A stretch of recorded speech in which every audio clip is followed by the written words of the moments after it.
ಹಸಿದಾಗ ಅನ್ನ ದಡಿದಾಗ ನೀರು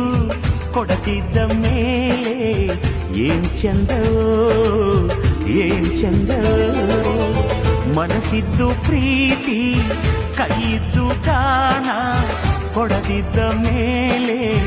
ಏನ್ ಚಂದವೋ ಏನ್ ಚಂದವೋ ಭೂಮಿ ತಾಯಿ ತಂದ ಬೆವರಿನ ಸಿರಿ ಹಂಚಿಕೊಂಡು ತಿನ್ನದೇ ಇದ್ರೆ ಏನ್ ಚಂದವೋ ಹಸಿದಾಗ ಅನ್ನ ದಡಿದಾಗ ನೀರು ಕೊಡದಿದ್ದ ಮೇಲೆ ಏನ್ ಚಂದವೋ ಏನ್ ಚಂದವೋ ಭೂಮಿ ತಾಯಿ ತಂದ ಬೆವರಿನ ಸಿರಿ ಹಂಚಿಕೊಂಡು ತಿನ್ನದೇ ಇದ್ರೆ ಏನ್ ಚಂದವೋ